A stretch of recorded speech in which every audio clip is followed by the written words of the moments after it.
எனக்கு அருமையானவர்களே, நமது வாழ்க்கையில் சில நேரங்களில் சோதனைகள் எப்படி வரும் தெரியுமா?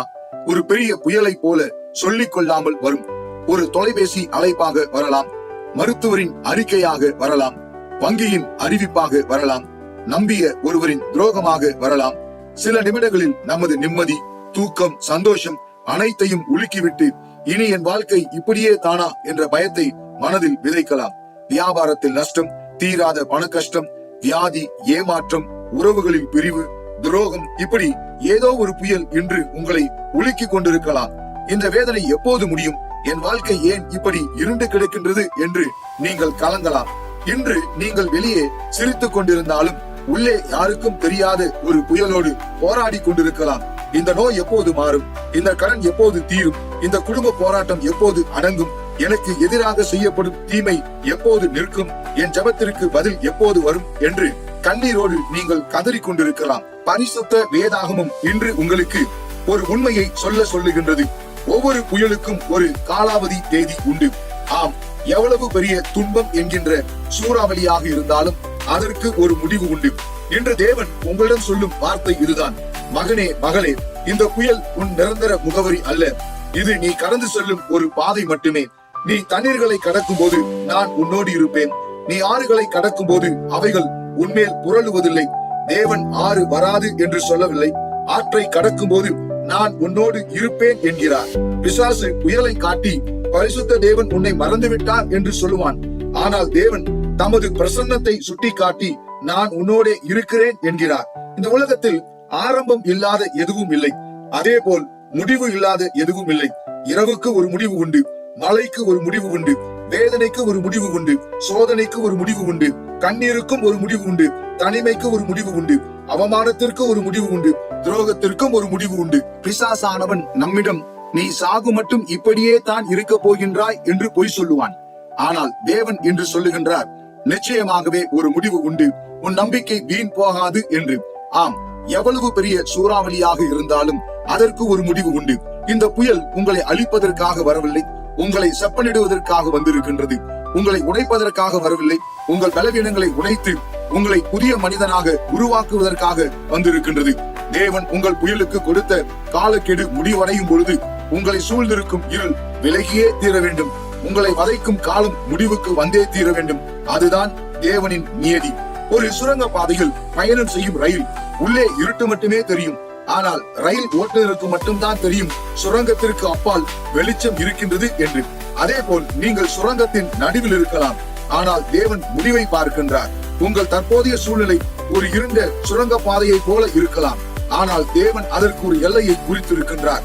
நீங்கள் வெளிச்சத்தை காணப்போகின்றீர்கள். இப்படித்தான் பரிசுத்த வேதாகமத்தில் பழைய ஏற்பாட்டு நாட்களிலே தாவீது ராஜாவின் ஆட்சி காலத்தில் இஸ்ரவேல் தேசத்தில் தொடர்ந்து 3 ஆண்டுகள் பயங்கரமான பஞ்சம் ஏற்படுகின்றது. தாவீது ராஜா தேவனை நோக்கி ஜெபித்த போது இதற்கு முந்தைய ராஜாவான சவுல் செய்த பாவமே இதற்கு காரணம் என்று தேவன் வெளிப்படுத்துகின்றார். சவுல் ராஜா கிபியோனியர்கள் என்ற இன மக்களை அநியாயமாக கொலை செய்ததால் இந்த சாபம் தேசத்தை தாக்கியது.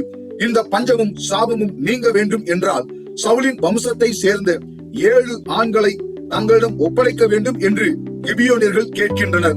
தாவீது ராஜாவும் சவுலின் வம்சத்தில் இருந்த 7 பேரை அவர்களிடம் ஒப்படைக்கின்றான்.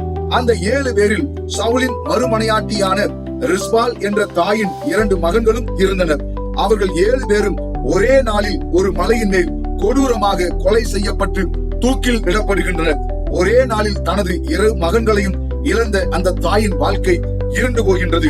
அக்கால வழக்கப்படி பலி கொடுக்கப்பட்டவர்களின் உடல்கள் காகங்களுக்கும் மிருகங்களுக்கும் இரையாகும்படி அப்படியே காட்டில் விடப்பட்டன. ஆனால் ஒரு தாயாக ரிஸ்பாலால் அதை தாங்கிக் கொள்ள முடியவில்லை. அவள் ஒரு சாக்கு துணியை எடுத்துக்கொண்டு அந்த பிணங்கள் தொங்கவிடப்பட்டிருந்த பாறையின் மேல் அமர்ந்தாள். இதுதான் அவளுடைய வாழ்க்கை புயல். அறுவடை காலம் தொடங்கிய காலத்திலிருந்து வானத்திலிருந்து மழை பெய்யும் வரையில் கிட்டத்தட்ட 6 மாதங்கள் அவள் அந்த பாறையிலேயே வாழ்ந்தாள். பகலில் ஆகாயத்து பறவைகளும் இரவில் காட்டு மிருகங்களும் தன் பிள்ளைகளின் உடல்களை தொடாதபடி அவற்றுடன் போராடி காவல் காத்தாள். சுட்டரிக்கும் வெயில், நடுங்கும் பனிக்காற்று, சொல்ல முடியாத துக்கம் என்று அனைத்தையும் அந்த பாறையிலேயே சகித்துக் கொண்டாள். கிட்டத்தட்ட 6 மாதங்கள் நீடித்தது. என் வேதனைக்கு முடிவே இல்லையா என்று அவள் கதறியிருக்கலாம். அவள் அரண்மனைக்கு செல்லவில்லை. ஆனாலும் அவள் செய்தது ராஜாவின் பார்வைக்கு எட்டியது. ராஜா அதை அறிந்தபோது சவுலின், யோனத்தானின் மற்றும் கொல்லப்பட்டவர்களின் எலும்புகளை சேர்த்து மரியாதையுடன் அடக்கம் செய்தான். அதன் பின்பு தேவன் தேசத்திற்காக செய்யப்பட்ட விண்ணப்பத்தை கேட்டார். 6வது மாதத்தின் ஒரு நாள் வானம் திறந்தது, மழை பொழிந்தது. அவளுடைய 6 மாத கால புயலுக்கு தேவன் ஒரு காலாவதி தேதியை வைத்தார். 6 மாதங்கள் ரிஸ்பால் மேல் அடித்த அந்த துக்கத்தின் புயல் அன்று பெய்த மழையோடு ஓய்ந்தது. தேசத்தின் பஞ்சமும் தீர்ந்தது. அவளுடைய கண்ணீர் துடைக்கப்பட்டு தேசம் ஆசீர்வதிக்கப்பட்டது. ஆகவே எனக்கு அருமையானவர்களே, தீராத பிரச்சனைகள், போராட்டங்கள், உபத்திரவங்கள் என்ற புயல்கள் இப்போது உங்கள் வாழ்க்கையில் வீசிக்கொண்டிருக்கலாம். ஆனால் அது என்றென்றும் வீசாது. அலைகள் இப்போது எழும்பலாம், ஆனால் அவைகள் நிரந்தரமாக எழும்ப இயலாது. உங்கள் தேவன் எழும்பும் போது உங்கள் புயல் அடங்கியே ஆக வேண்டும். உங்கள் வாழ்க்கையின் ஒவ்வொரு புயலுக்கும் ஒரு காலாவதி தேதி உண்டு. ஒவ்வொரு பிரச்சனைகளுக்கும் ஒரு முற்றுப்புள்ளியை தேவன் நிர்ணயித்து வைத்திருக்கின்றார். சாயங்காலத்தில் அழுகை தங்கும், விடியற் காலத்திலே களிப்பு உண்டாகும். எனக்கு அன்பானவர்களே, இன்று உங்களை சுற்றி வீசுகின்ற புயலை விட உங்களுக்குள் வாழ்கின்ற இயேசு பெரியவர். ஆகவே இன்று அந்த நம்பிக்கையை இழந்து போகாதீர்கள். உங்கள் வேதனைக்கு ஒரு முடிவு உண்டு. உங்கள் கண்ணீருக்கு ஒரு முடிவு உண்டு. மனிதர்களுடைய தீமைக்கு ஒரு எல்லை உண்டு.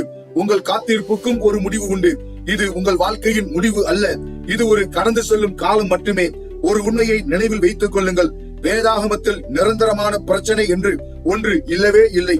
இந்த புயல் ஓய்ந்த பிறகு நீங்கள் இழந்ததை விட நூறத்தனையாய் பேரமைதியோடும் தேவனுடைய ஆசீர்வாதத்தோடும் நீங்கள் எழுந்து நிற்பீர்கள். விடியல் மிக அருகில் உள்ளது. ஆம், எல்லாவற்றிற்கும் நிச்சயமாக ஒரு முடிவு உண்டு. உங்கள் நம்பிக்கை வீண் போகாது. சகோதரனே, சகோதரியே, தேவனுடைய இந்த வாக்குறுதி நிச்சயம் சோர்ந்து போன உங்கள் மனதிற்கு ஒரு புதிய நம்பிக்கையை தந்திருக்கும் என்று நான் நம்புகின்றேன். ஒருவேளை உங்களுடைய நண்பர்களும் நலன் விரும்பிகளும் இப்படியான வாழ்க்கை புயலில் சிக்கி தவிப்பார்களானால் இந்த காணொளியை அவர்களுக்கும் பகிர்ந்து அவர்களுக்கு ஒரு விடியலாக இருங்கள். உங்கள் யாவரையும் பரிசுத்த தேவனும் உயிர்த்தெழுந்த ஆண்டவருமாகிய இயேசு கிறிஸ்து அளவில்லாமல் ஆசீர்வதிப்பாராக.